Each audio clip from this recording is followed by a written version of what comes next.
Transmitir também.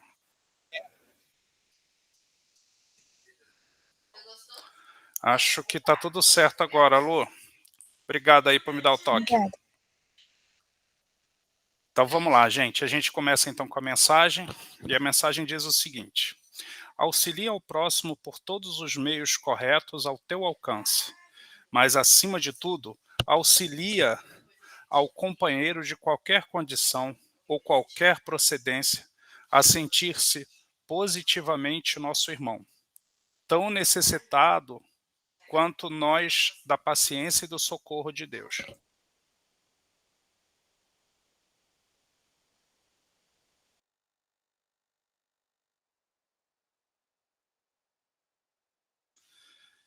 Se desejais direitos no céu, não esqueças as obrigações na terra.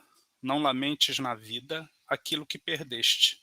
O desgosto sofrido abriu-te nova estrada. Então são palavras de Emmanuel, está nesse livro, né, Psicografia de Chico Xavier, livro Canteiro de Ideias. Pessoal, para a gente continuar aqui, alguns de vocês sabem, né, mas o Juan fez uma cirurgia semana passada e a gente está aqui no quarto do hospital aqui, né? Então pode ser que entre um momento e outro eu precise dar uma pausa para fazer um socorro, mas eu não queria que a gente passasse mais um sábado sem esse encontro, tá bom? Então peço para vocês só um pouquinho de paciência, que se ele me chamar aqui ou precisar de apoio, eu dou uma pausa, mas volto, tá bom? Então vamos lá. Ira, Vamos fazer a nossa não oração. fica chateado. Oi. O YouTube ainda não está transmitindo. Não, então pode ser aqui um problema. Deixa eu ver aqui se ele está transmitindo pelo canal errado.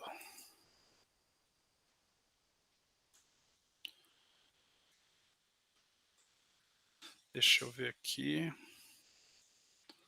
Só um minutinho, pessoal. Como a gente está no improviso aqui, a configuração pode não estar correta. Só um minuto, estou vendo aqui se eu copiei a chave certa. Só um minutinho.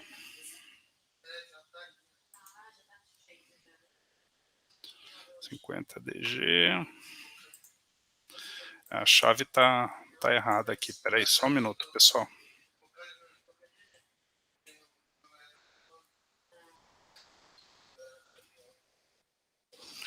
Vamos ver se agora vai.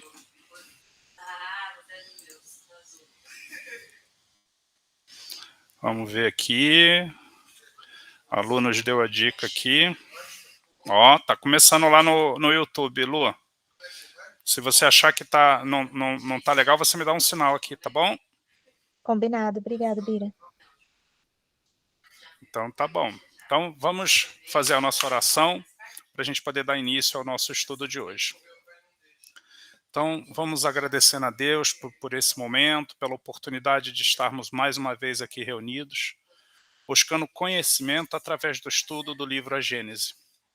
Que através dessa tecnologia maravilhosa a gente consiga trocar informações, mas sobretudo que a nossa rede mental seja fortalecida pela intuição e pela inspiração que vem dos amigos espirituais. E assim, em nome de Deus, e agradecidos por tudo, iniciamos mais um estudo, mais um encontro do nosso estudo sobre o livro A Gênese. Que assim seja. Bom, pessoal, até o nosso último encontro, né, a gente viu parte da introdução, a gente vai fechar a introdução do livro agora, e a gente vai entrar no capítulo 1, Natureza da Revelação Espírita. Pelas questões que a gente está aqui meio de improviso, né, nessa internet aqui do hospital e tudo mais, eu vou fazer a leitura, né, vou fazendo as minhas colocações, mas continua valendo vocês abrirem o microfone para fazer comentários, para a gente poder tornar esse estudo sempre, manter esse estudo sempre bem dinâmico, tá bom? Então eu vou ler e vou parando, vou fazendo comentários, e vocês, por favor, abram o microfone e façam as colocações que acharem pertinentes, tá? Então a gente vai continuar estudando a introdução, e ficou faltando esse trecho aqui que eu vou ler com vocês aqui, né? Eu decidi colocar aqui no PowerPoint para ficar mais fácil de vocês acompanharem do que no PDF, pelo menos essa parte. tá? Então aqui a gente está fechando a introdução à primeira edição, publicada em janeiro de 1868, não 1900, está errado aqui, e diz assim: antes de entrar no assunto, pareceu-nos necessário definir claramente o papel respectivo dos espíritos e dos homens na elaboração da doutrina espírita. Essas considerações preliminares, que afastam dela qualquer ideia de misticismo, constituem o primeiro capítulo, intitulado Natureza da Revelação Espírita. Pedimos que se atenha com seriedade a esse ponto, porque, de certo modo, ali está o nó da questão. Então, aqui, Kardec está fazendo, né, ele está ainda na introdução explicando o que vai ser o livro, né, explicando como que ele vai conduzir o estudo aqui, né? A gente está vendo aqui uma palavra chamada revelação, que daqui a pouco a gente vai focar nisso. Aí, continuando a leitura, ele diz o seguinte: não obstante a parte que cabe à atividade humana na elaboração dessa doutrina, a iniciativa pertence aos espíritos, mas ela não é formada pela opinião pessoal de nenhum deles. A doutrina é, e só poderia ser, o resultado do ensinamento coletivo e concordante dos espíritos. Somente com essa condição ela pode se dizer a doutrina dos espíritos. De outro modo, seria apenas a doutrina de um espírito e só teria o valor de uma opinião pessoal. Generalidade e concordância no ensino, esse é o caráter essencial da doutrina espírita, a condição mesmo de sua existência, de onde resulta que todo princípio que não tenha recebido a consagração do controle de generalidade não pode ser considerado como parte integrante dessa mesma doutrina, mas como uma simples opinião isolada, cuja responsabilidade o Espiritismo não pode assumir. Bom, para a gente começar a falar um pouquinho sobre isso daqui, vamos falar a respeito, vamos ver o que Kardec está trazendo aqui como fundamento, até como revisão daquilo que a gente já falou antes. A doutrina espírita, os ensinos trazidos pelos espíritos, não foi de um espírito, foram de vários espíritos. Não foram de vários espíritos de um local, né, que Kardec era de Lyon, não foram vários espíritos de Lyon, foram vários espíritos espalhados por todo o planeta, né, nos continentes que tinham maiores condições de comunicação, através de línguas diferentes, logo de explicações conceituais, usando as suas línguas de origem, principalmente o inglês, o espanhol, o francês, parte de respostas escritas em árabe e em alguns idiomas que se fala na própria Índia, né? Então, Kardec traz aqui a força, né, de que o Espiritismo não é a opinião de um espírito, e sim um conjunto de informações trazidos por uma pluralidade dos espíritos, né? Então, ele chama aqui no último parágrafo de generalidade e de concordância. Por quê? As informações vieram de vários lugares, de lugares gerais, né, gerando generalidade, e foram filtrados através da concordância de resposta. Eu já falei em outro encontro nosso aqui, que a metodologia de Kardec sempre era mandar perguntas para vários lugares do planeta, né, para médiuns que, através dos espíritos, respondiam, e ele selecionava aquilo que era concordante, né, que é o que ele chama aqui. Ele chama isso de caráter essencial da doutrina espírita. Qualquer coisa que fuja isso, que tenha como base uma simples opinião isolada, nós não podemos dizer que isso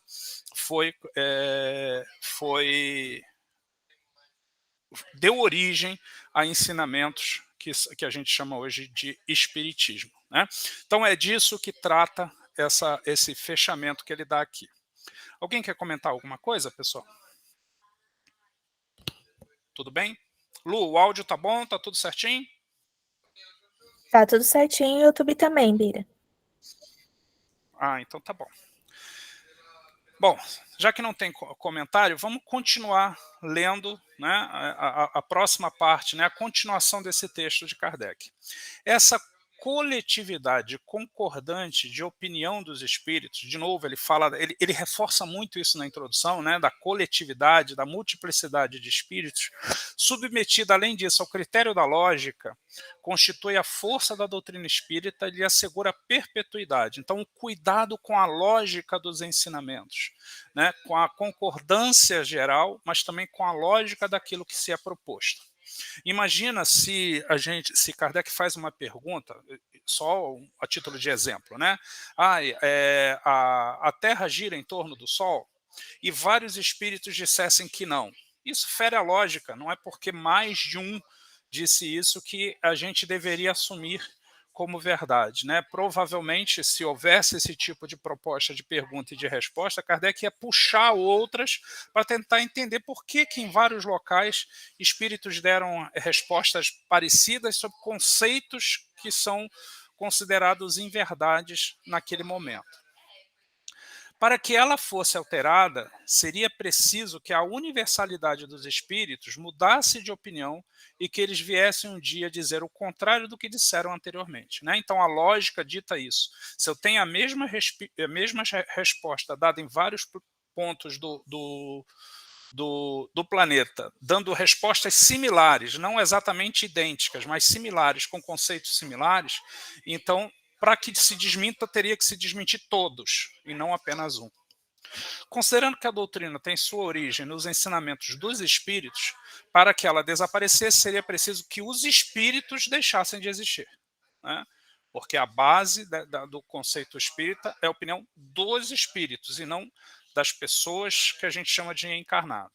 Isso é também o que fará o espiritismo sobre os sistemas pessoais que não tenham, como ele, raízes em toda parte. Então ele faz um exemplo. Qualquer tipo de sistema, né, ele primeiro começa falando do espiritismo, mas qualquer proposta de um sistema de explicação de alguma coisa, se não tem raízes profundas, então ela, com pouco tempo ela se desmonta, né? São teorias frágeis. E não é isso que Kardec viu no Espiritismo, e hoje, né, a gente está falando de 1857, a gente está falando de mais de 150 anos de existência, nenhum dos conceitos foram deixados de lado por serem provados como não verdade. E aí Kardec continuou o seguinte: o Livro dos Espíritos, lembrando, o Livro dos Espíritos foi o primeiro livro, né, só viu seu crédito se consolidar porque é a expressão de um pensamento coletivo geral. Em abril de 1867, completou seu primeiro decênio, né? Então, os primeiros 10 anos, né? Em 1857 ele foi lançado, em 1867 completou 10 anos. Nesse período, os princípios fundamentais, a partir dos quais sua base foi formada, foram sucessivamente completados e desenvolvidos em consequência do ensino progressivo dos espíritos. O que Kardec está dizendo aqui? Apesar de ter sido publicado em 1857, ser a base da doutrina espírita, ao longo de 10 anos sofreu sim complementos, desenvolvimento de temas, inclusive dando origem a outros livros, como o Evangelho, como o Livro dos Médiuns, como esse que a gente está estudando aqui, né? Então, é um desdobramento, uma forma de completar. E depois que Kardec, né, desencarnou e volta para a pátria espiritual, outros deram continuidade a esses complementos. A gente viu Leon Denis, né, na sequência de Kardec, aqui no Brasil, com a mediunidade de Chico Xavier e os livros que ele trouxe. Então a gente percebe esse complemento que a gente encontra dos ensinos espíritas, né? E eu não sei se eu parei nesse período, mas vou ler a partir daqui. Ó. Nesse período, os princípios fundamentais a partir dos quais sua base foi confirmada foram sucessivamente completados e desenvolvidos em consequência do ensino progressivo dos espíritos. Beleza, a gente já falou disso. Nenhum foi desmentido pela experiência. Naqueles primeiros 10 anos de alta distribuição do Livro dos Espíritos, nenhum dos princípios ali contidos foram desmentidos pela experiência. Foram contraditos, né? As pessoas se diziam contrárias àquilo, mas não conseguiam provar o contrário daquilo. Todos, sem exceção, têm permanecido de pé, mais vivos do que nunca, enquanto todas as ideias contraditórias que tentaram lhe opor, nenhuma prevaleceu, precisamente porque em todas as partes se ensinava o contrário. Esse é o resultado característico que podemos proclamar sem vaidade, já que nunca nos atribuímos seu mérito. O que a gente está vendo aqui com essa consideração de Kardec, né, é que não faltaram pessoas que quisessem desmentir ou falar que era falso, mas nenhuma conseguiu. E nem em 150 anos não conseguiram se opor ou colocar como inverdade qualquer um dos preceitos que a gente encontra no Livro dos Espíritos, né? Então, isso é muito importante para que a gente, um princípio científico ou uma forma nova de ver um assunto, normalmente no seu início gera grandes polêmicas, que foi o caso do Livro dos Espíritos, mas com o tempo, né, as pessoas vão estudando, vão complementando, vão fazendo o que a gente está fazendo aqui, de ler e trazer novas reflexões e dando força para o estudo. Até aqui, alguém quer comentar alguma coisa? Tudo bem? Podemos continuar? Então, vamos lá.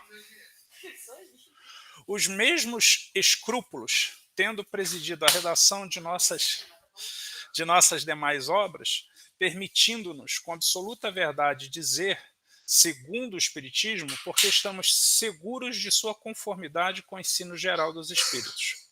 O mesmo ocorre com esta obra, que por motivos semelhantes podemos apresentar como complemento das anteriores, com exceção, porém, de algumas teorias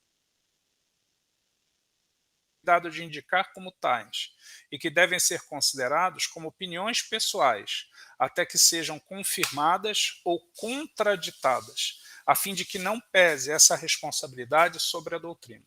Kardec fecha essa introdução chamando a atenção para este livro, né? Até aqui ele fala do Espiritismo, fala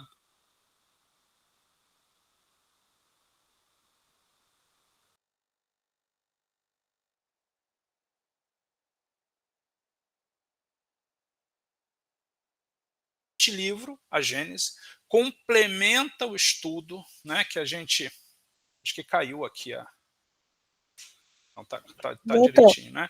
Complementa o estudo que o Espiritismo tá aparecendo a telinha, tá. Tinha sumido mesmo, né?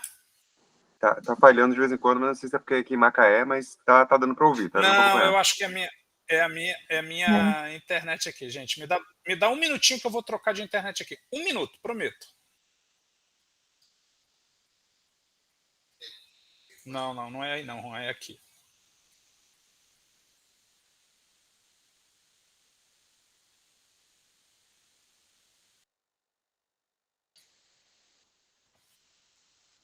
Vamos ver se agora fica melhor.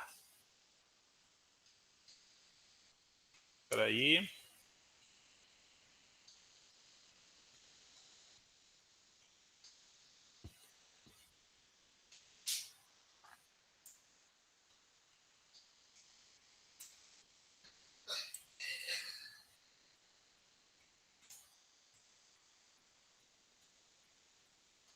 Estou voltando aqui, pessoal, só um minutinho.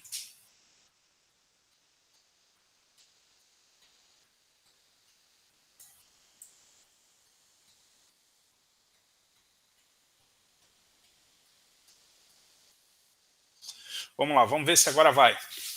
Estão me ouvindo bem? Sim.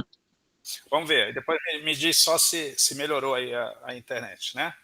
Bom, então aqui Kardec começa a trazer o tom do que vai ser o estudo da Gênese, né? E ele fala, é muito importante, olha como ele se coloca, né? Ele diz, olha, eu não sou o autor dos conceitos. Eu sou, Kardec fala, eu sou aquele que traz as informações e faz um catálogo dessas informações, que a gente chama dentro do vocabulário espírita, né, principalmente sobre a codificação de Kardec. Kardec pega as informações que são trazidas pelos médiuns, pelos espíritos, e de forma organizada estruturam em forma de livro, de revistas, de artigo. Mas ele chama atenção aqui que tem conceitos, né? Olha, eu vou ler novamente essa última frase.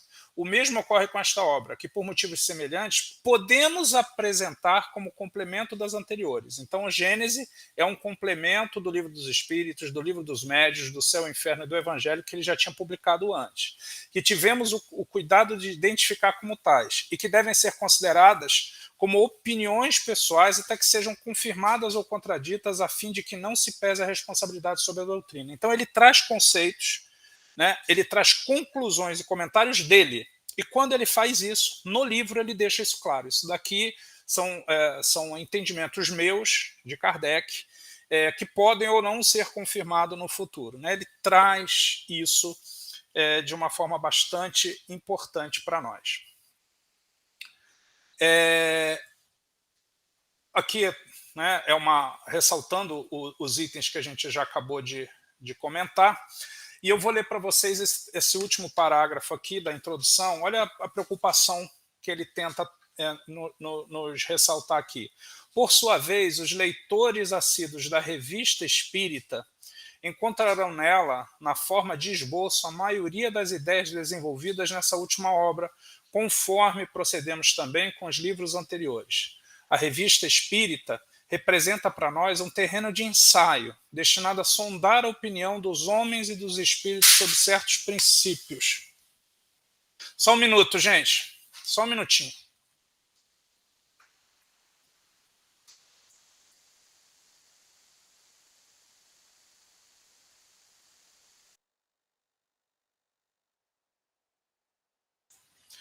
Bom, voltando aqui, né? Falando um pouquinho sobre a Revista Espírita, né? O que Kardec fazia, né? Ele criou uma revista.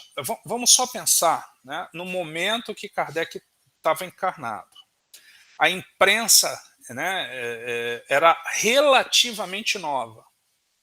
Escrever coisas era custoso financeiramente e de tempo. Não havia máquinas, não havia computadores, as pessoas tinham que escrever a punho e depois transformar isso em caracteres que pudessem ser impressos, né? Então, tinha já algum tipo de máquina de escrever, mas era algo extremamente caro, né? Então, dava um certo trabalho. Então, além do livro, Kardec criou uma revista.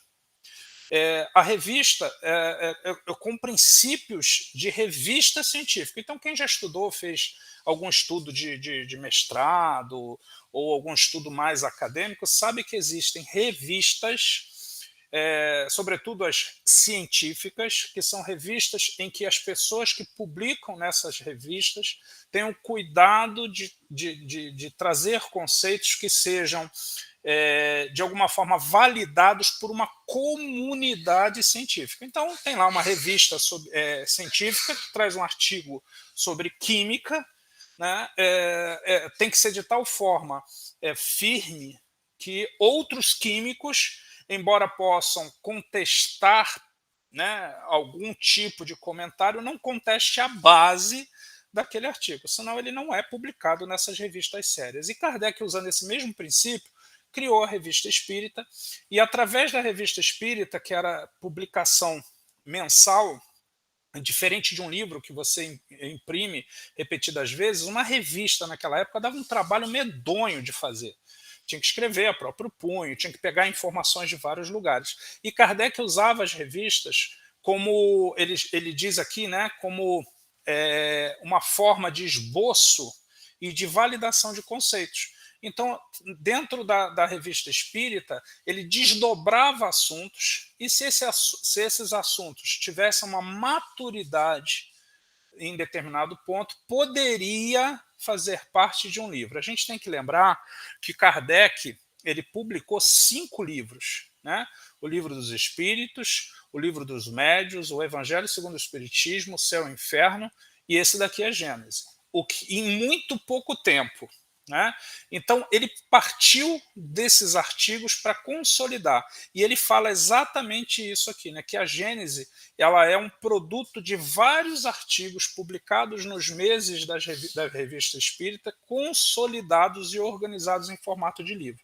Então, de um modo geral, o que a gente encontra no livro é um compilado daquilo que foi tratado dentro da Revista Espírita. Então, a Revista Espírita deve ser usada, e existem, né, lembra, todo mês ele publicava, né, e todo mês tinham vários artigos com conteúdo bastante abrangente. Então, quando a gente faz um estudo sério a respeito de qualquer conceito espírita, a gente tem que ler o livro, né, e, se possível, dar uma olhada na Revista Espírita para entender se não tem algum complemento ali ou algo que traga maiores informações sobre isso.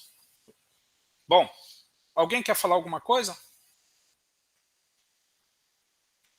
Opa, alguém levantou a mão, pode ficar à vontade. Alisson, meu amigo da Austrália, quer dizer, brasileiro que está morando na Austrália. Fala, meu irmão. Ô, Bira, boa tarde para você aí. Eu queria saber se você está me ouvindo dessa vez direito, que da outra vez eu estava falhando na minha... Perfeitamente, estou te ouvindo perfeitamente. Tá, eu gostaria Pode primeiramente falar, de desejar aí uma rápida recuperação para o seu filho, tá? Estamos todos torcendo por ele obrigado, aqui. Alisson.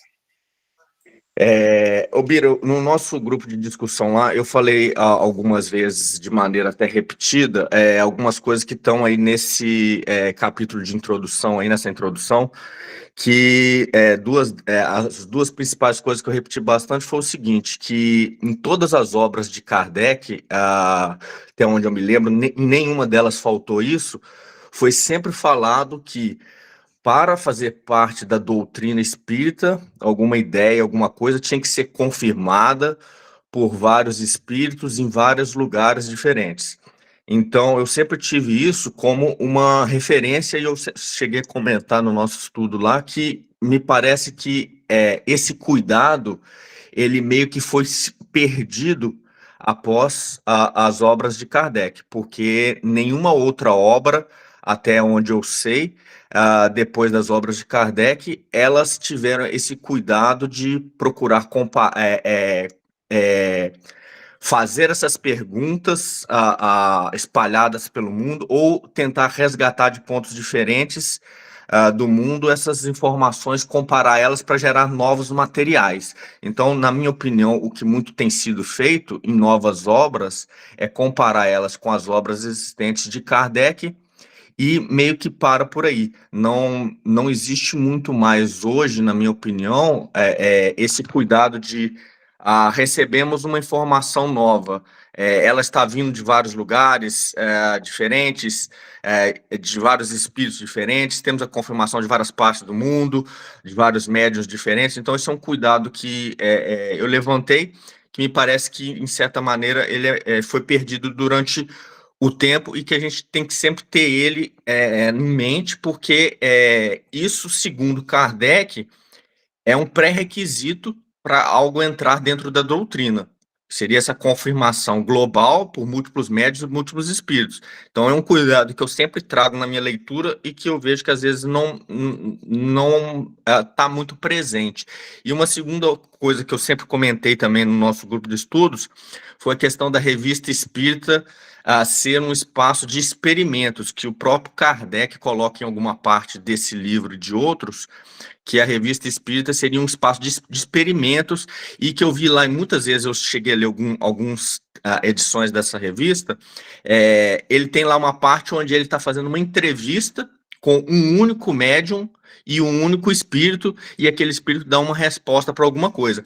E aí, o que eu percebi que em algumas discussões que a gente tem nos centros espíritas, muitas vezes as pessoas pegam essa resposta isoladamente da Revista Espírita e usa ela para fundamentar alguma discussão, quando ela, se você lê no contexto da revista, ela era a opinião de um espírito falada por um médium, e que não existia mais o espelhamento em nenhuma outra obra. Então, que você não poderia usar aquilo de maneira sem muito cuidado, sem o contexto do que estava presente na Revista Espírita.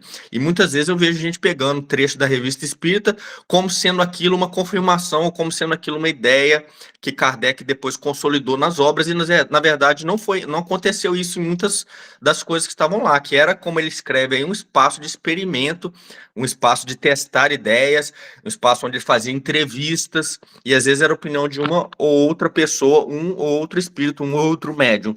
Então esse é um cuidado que eu tive na nossa obra toda, e que eu acho que a gente foi usado para nortear o nosso estudo dessa obra aí, e que a gente tem que ter sempre em mente isso daí, não usar fora de contexto qualquer coisa que venha da Revista Espírita, porque muitas vezes fora do contexto ela é a opinião apenas de um único espírito, e ter sempre como procurar, às vezes, nos dias de hoje, tentar resgatar um pouco dessa ideia de que, para entrar na doutrina espírita, nós precisamos de novas ideias que sejam validadas por múltiplos médiuns em múltiplas partes do mundo, e que a gente precisaria, às vezes, de alguém ou de alguma instituição que encabeçasse isso, para que a gente tivesse mais segurança nos materiais e até na seleção dos materiais para ler. Porque muitas vezes a gente fica perdido com 1 milhão de obras aí e que não passaram por esse crivo, né? Desculpa aí a colocação longa aí.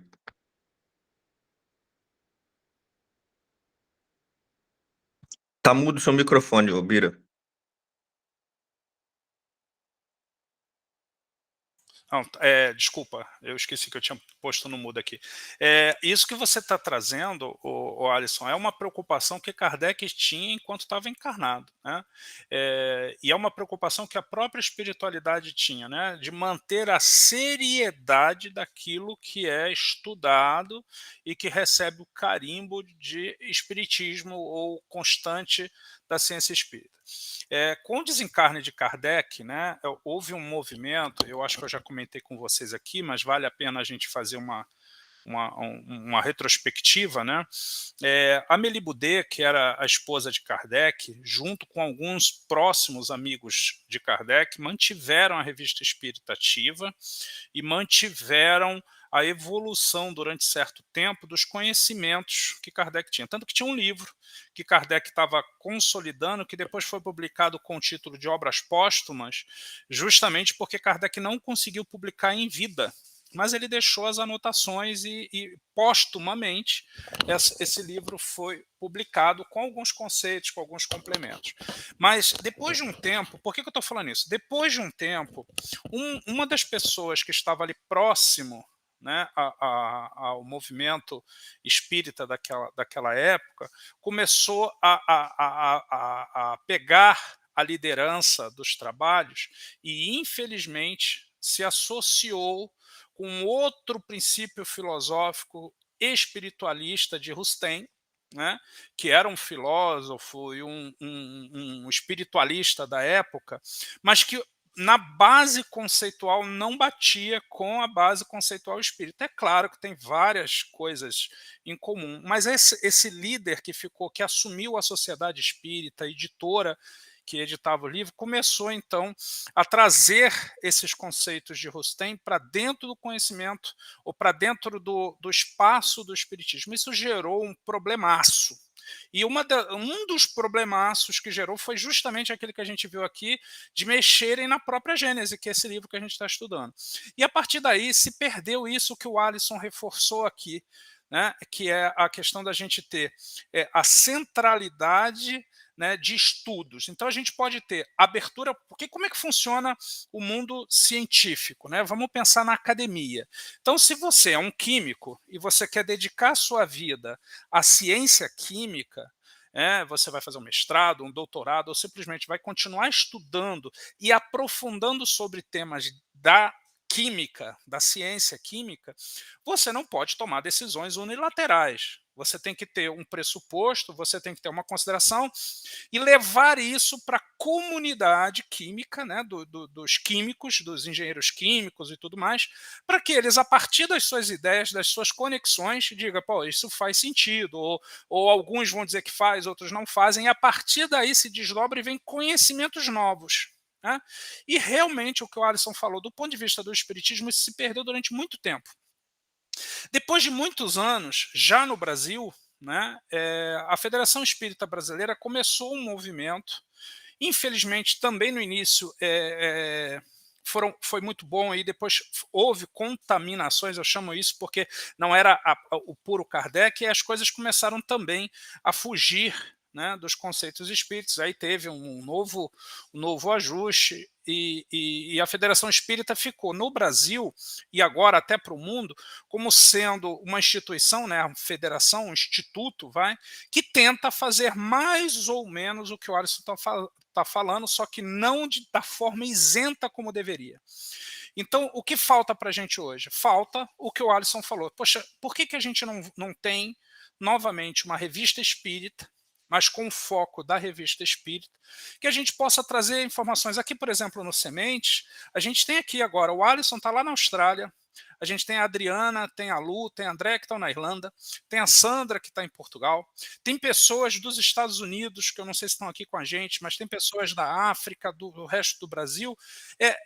Com a tecnologia, isso se facilitou demais. E a gente tem que realmente pegar, porque hoje, gente, infelizmente, ou felizmente, né, talvez felizmente, né, com a possibilidade da internet, a gente consegue escrever as nossas opiniões, os nossos conceitos, mas algumas pessoas se aproveitam disso e publicam livros, e publicam artigos, e dizem que são livros espíritas, e vende, porque as pessoas estão sedentas de conhecimento.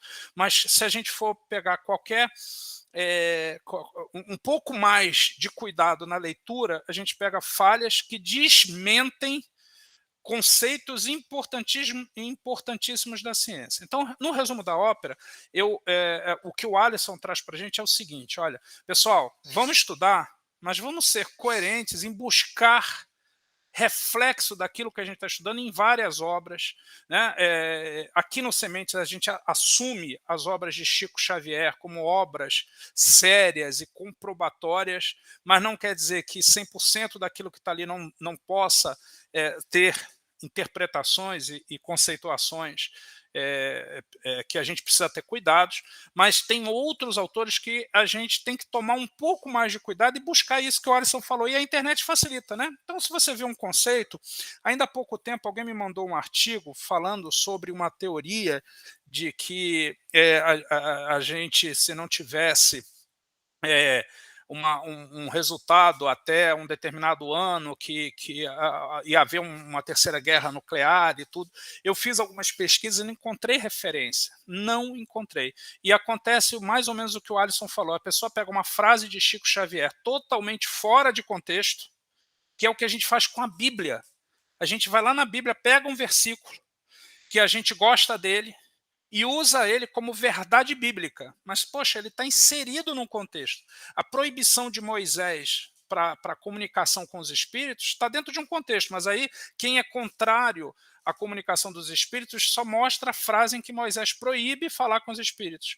Mas não publica, por exemplo, que tem um versículo um pouco mais à frente que Moisés incentiva a comunicação com os espíritos. Isso acontece nos livros, nos conceitos. A gente precisa sempre buscar respaldo, buscar eco. E agora, com a internet, a gente consegue fazer isso, a gente consegue buscar. No site da Federação Espírita tem artigos científicos, tem artigos de vários espíritas conceituados, vamos dizer assim, sérios, que a gente pode fazer contrapontos. Então, não podemos, e a gente traz as palavras de Kardec, é melhor abrir mão de 9 verdades do que aceitar uma única mentira. Então, que a gente possa usar, já que a gente ainda, infelizmente, com a morte de Kardec, a gente não teve mais esse movimento, e pode ser que um de vocês aqui consiga puxar um movimento como esse, porque é um grupo de estudiosos que estão aqui, para retomar isso. Enquanto isso, que cada um de nós faça a nossa parte, né, de buscar conceitos que a gente não concorda, principalmente, porque é assim que funciona cientificamente, ou conceitos que a gente acha muito frágil, que a gente busque outros artigos, ou que a gente provoque outras reflexões para ir consolidando. Mas isso que o Alisson falou, gente, é muito importante. Muito. Alisson, de novo, como eu falei lá no estudo, muito obrigado pela participação e por trazer isso para a gente, tá bom? Alguém mais quer falar alguma coisa, pessoal? Pira, eu Então vamos lá. aproveitando. Oi, pode falar, Sandrinha. Oi, só para dizer, achei muito interessante e eu acho que na prática nós estamos munidos de duas coisas. Temos consciência que temos que estudar e temos que ter consciência que temos que questionar. Essas duas bases eu acho que é meio caminho andado para nós continuarmos a nossa vida, efetivamente perceber se faz sentido ou não, tornarmos mais ricos intelectualmente, espiritualmente e evoluirmos, que foi na prática aquilo que eu tenho ouvido sempre aqui, da nossa evolução, que é o nosso principal, ou um dos nossos principais objetivos neste planeta, não é? É isso aí, Sandra. E assim, né? Ficar parado, né? Paralisado em conceitos, a gente acaba não conseguindo mudar o nosso comportamento. A gente fica viciado e a gente quando eu digo a gente, né, a humanidade, ou os espíritos que estão no momento de evolução, que estão encarnados no planeta Terra, a maioria é muito preguiçoso.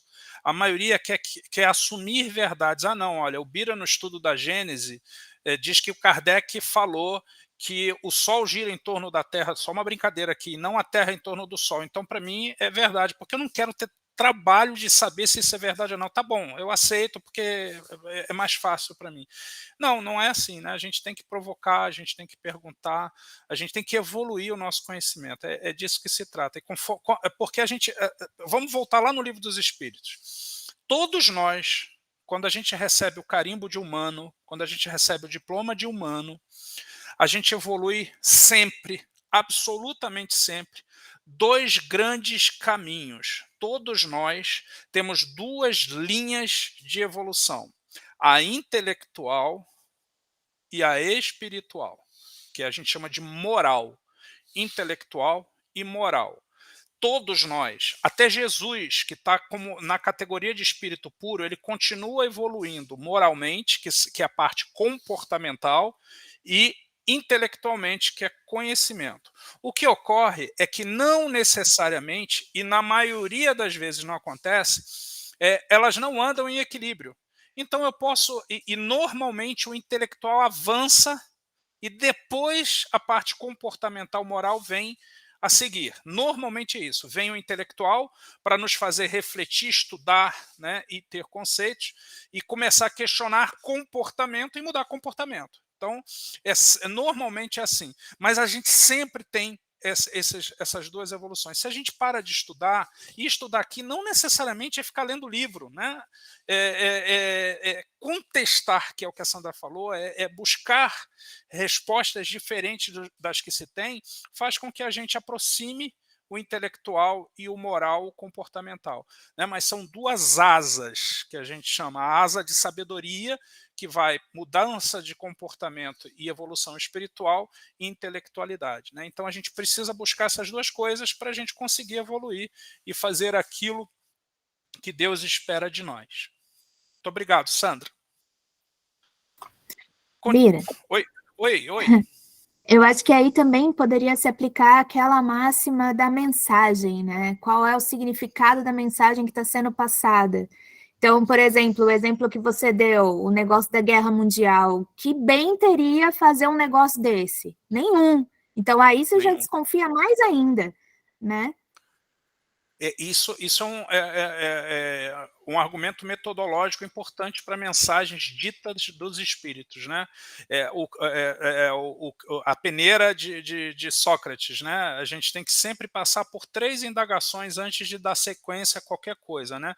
Aquilo que está sendo proposto é bom ou é ruim? Se for ruim, eu abandono. Se for bom, eu passo a segunda peneira, né? Aquilo que eu estou vendo é verdade? Se for, continuo. Se não for, eu paro, né? E aquilo que está se estudando é útil? Se for útil, eu continuo. Se for inútil, eu paro. Se eu passar por esses crivos, eu consigo, no mínimo, dar um passo mais firme naquilo lá.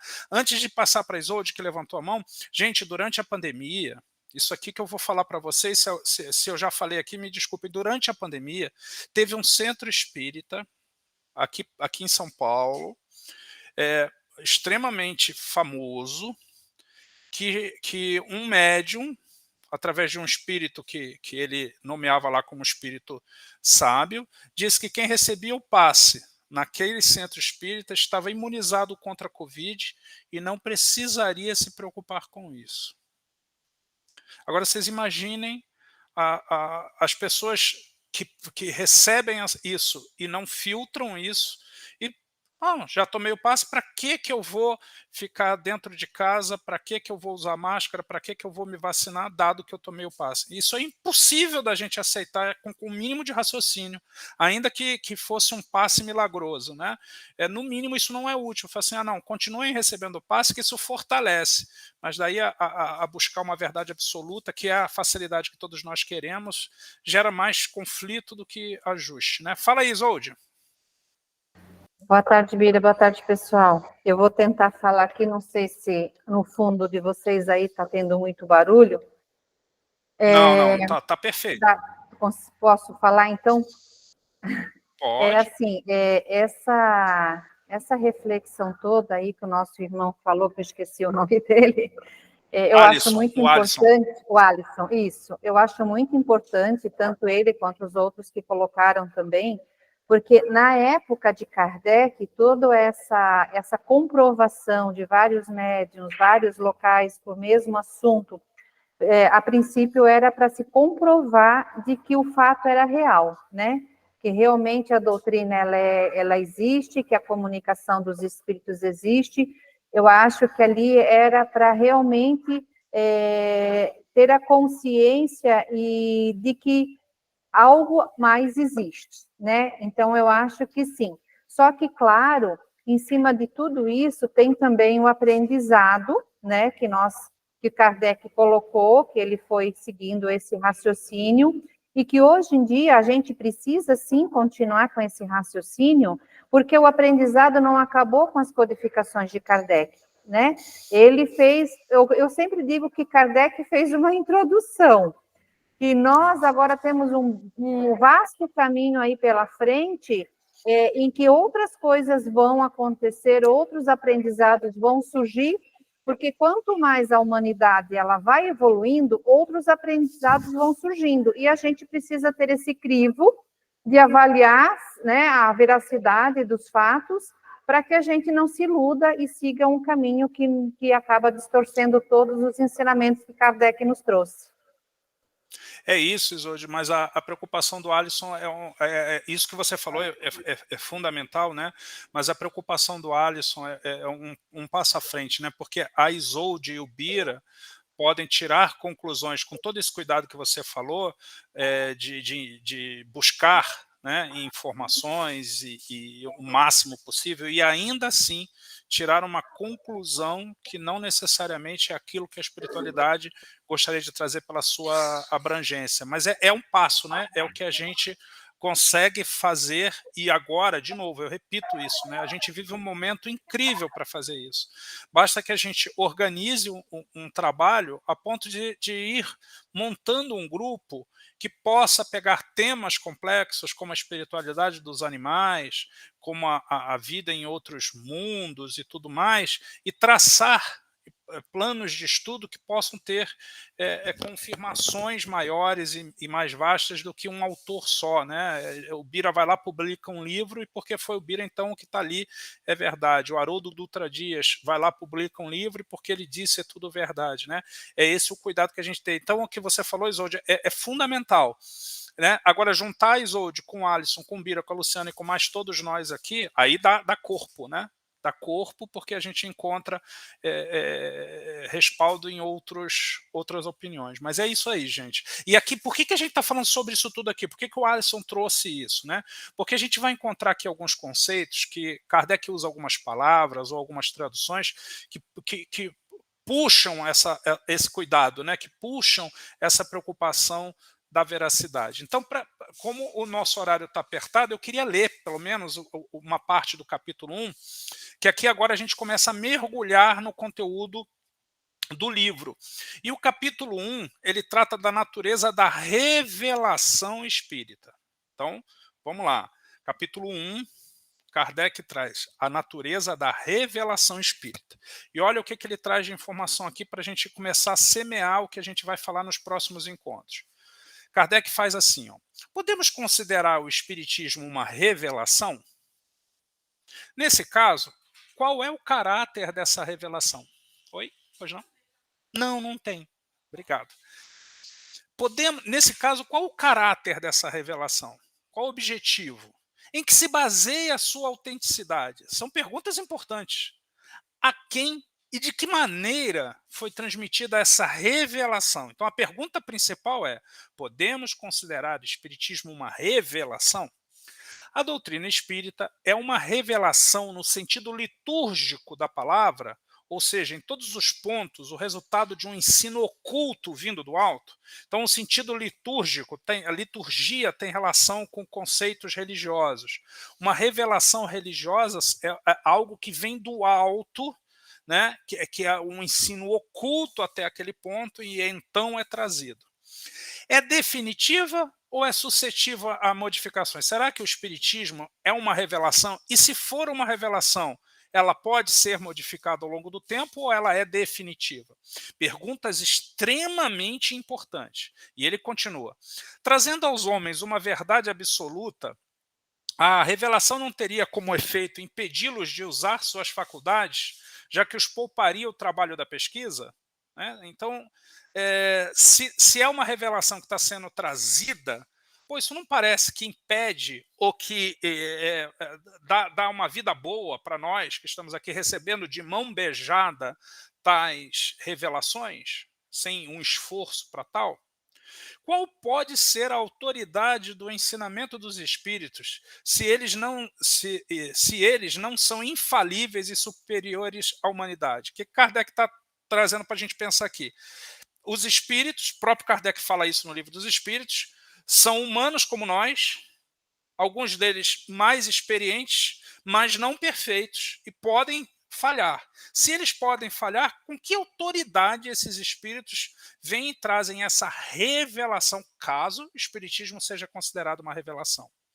Qual a utilidade da moral que pregam, se essa moral não é outra senão a do Cristo já conhecida?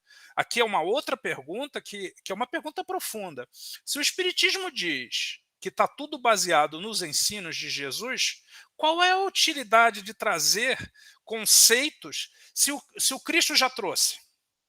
Para que mais informação se a gente diz que tudo que Cristo trouxe é no que se baseia o espiritismo? Quais são as verdades novas que essas informações, que esses espíritos nos trazem? O homem precisa de uma revelação? Precisa vir, né, do oculto para o aberto, dado que a gente pode talvez demorar um pouco mais, mas descobrir isso através de estudos? Não poderia encontrar em si mesmo e em sua consciência tudo o que necessita para se conduzir? Ou seja, eu preciso de uma revelação, não posso, como humano, ir me melhorando e descobrindo as coisas por mim mesmo?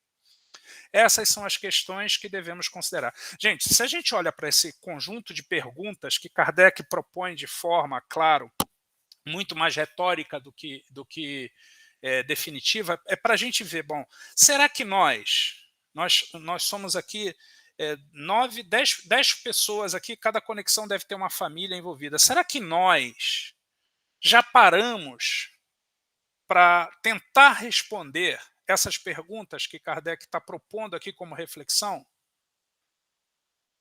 É disso que se trata. Mas vamos primeiro falar sobre a palavra revelação, né? A gente vai ver aqui no próximo slide que ele vai continuar falando agora, buscando, porque todas essas perguntas que a gente falou aqui no item 1 partem de uma pergunta primeira, que é se o espiritismo é uma revelação. E aí aqui ele continua no item 2 fazendo a seguinte consideração. Vamos definir primeiro o sentido da palavra revelação. Oi, tudo bem? Ah, obrigado. Pode deixar, eu já vou dar para ele lá. Obrigado. Vamos definir primeiramente o sentido da palavra revelação. Revelar, isso está lá no livro A Gênese, tá? Revelar, derivada do termo véu, do latim velum, significa literalmente remover o véu. E no sentido figurado, descobrir, fazer conhecer uma coisa secreta ou fazer conhecer uma coisa desconhecida. Em seu significado mais comum, emprega-se em relação a toda coisa ignorada que é divulgada. Então, tudo aquilo que é ignorado e é divulgado é considerado uma revelação.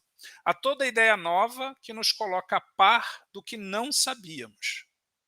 Desse ponto de vista, todas as ciências que nos fazem conhecer os mistérios da natureza são revelações. E se pode dizer que existe para a humanidade uma revelação incessante. A astronomia revelou o espaço sideral que não conhecíamos. A geologia revelou a formação da Terra. A química revelou as leis das afinidades. A fisiologia, as funções do organismo, etc. Copérnico, Galileu, Newton, Laplace, Lavoisier foram reveladores. Então, Kardec aqui está sendo o cara que traz a organização de uma nova revelação, de algo que sempre existiu, que faz parte da lei da natureza, mas que foi tirado um véu, que foi tirada a camada que estava por cima e diz, olha, galera, vamos olhar por esse aspecto aqui, vamos aprofundar nesse tema, na comunicação dos espíritos, na reencarnação, na pluralidade dos mundos, que não foi criado por Kardec, mas que sempre existiu e nunca teve um zoom. Né? Se a gente olhar aqui, a astronomia, os astros, as estrelas, os planetas sempre existiram. Mas houve um momento em que Copérnico começou a ficar curioso com esse negócio. Galileu, Galileu foi aquele que falou, pô, gente, vamos dar uma olhada nisso daqui com mais carinho. Newton, com as leis da física. A física sempre existiu, não tem como existir vida sem as leis da física. Mas as leis estavam lá. O que Isaac Newton fez foi dizer, galera, vamos olhar para isso aqui com um pouco mais de foco e de seriedade. Então, Kardec vem como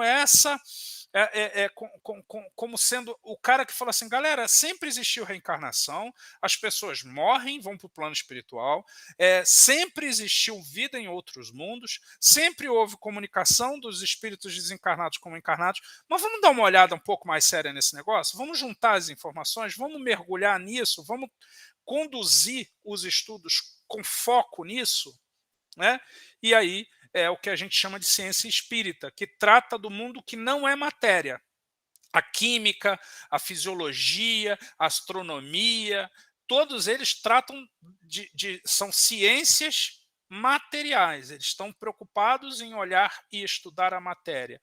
Quando a gente fala do espiritismo, ele está olhando para o espírito, para o desencarnado, para aquilo que está além da matéria. E a gente tem outras ciências que tratam mais ou menos disso. Né? Se a gente olha para a psicologia, né, ela trata das questões que estão na mente. E a mente é matéria ou não é matéria? Né? Os cientistas da área não sabem ainda responder essa pergunta. Né? Para nós, espíritas, não é matéria, porque a gente está falando de algo que transcende matéria. A mente é, na verdade, o espírito, mas cada um de nós pode ter estudos diferentes a respeito disso. Eu não vou mergulhar nisso, porque na semana que vem a gente vai pegar esse capítulo 2 aqui e vai falar sobre o conceito de revelação para a gente dar sequência ao estudo do livro A Gênese. Pessoal, deu a nossa hora. Eu sei que hoje foi um pouco tumultuado, um pouco difícil, mas foi bom para a gente não ficar parado muito tempo. Semana que vem, muito provavelmente, a gente ainda esteja aqui só online, né? Assim que o Juan tiver alta aí, a gente volta a ter isso, porque durante o fim de semana eu fico aqui e a Naira fica em casa para dar uma descansada, né? Mas tá tudo bem, o Juan tá bem, já tá no quarto, veio para o quarto hoje, ele estava na UTI, então a gente deu a sorte de estar aqui agora num quarto, ele já está bem. Semana que vem vai estar melhor ainda, né? E aos pouquinhos a gente vai retomando a nossa vida normal. Vamos fazer a nossa oração para a gente encerrar o estudo da Gênese de hoje. Muito obrigado pela presença de todos. Então vamos agradecendo, obrigado Senhor pela oportunidade que nos deu de estar aqui um pouco mais focados no estudo do Espiritismo, baseado no livro A Gênese. Que cada um de nós que reservou esses minutos para esse estudo possa ter despertado alguma curiosidade, despertado alguma intenção de manter-se firme no estudo. São estudos teóricos que fazem com que a gente reflita, mas tudo isso que a gente está vindo aqui faz com que a gente seja pessoas melhores, observando as obras de Deus e como nós fazemos parte dessa grandiosa obra divina. E assim, agradecidos por tudo, em nome de Deus, nós encerramos mais um estudo do livro A Gênese de hoje. Obrigado, pessoal. Uma boa noite, um bom descanso, um bom fim de semana, um beijão no coração de todos. Obrigada, Binga. Boa noite, todo mundo. Eu agradeço. Beijão, obrigado, pessoal. Beijo bem grandão. Beijão para vocês também.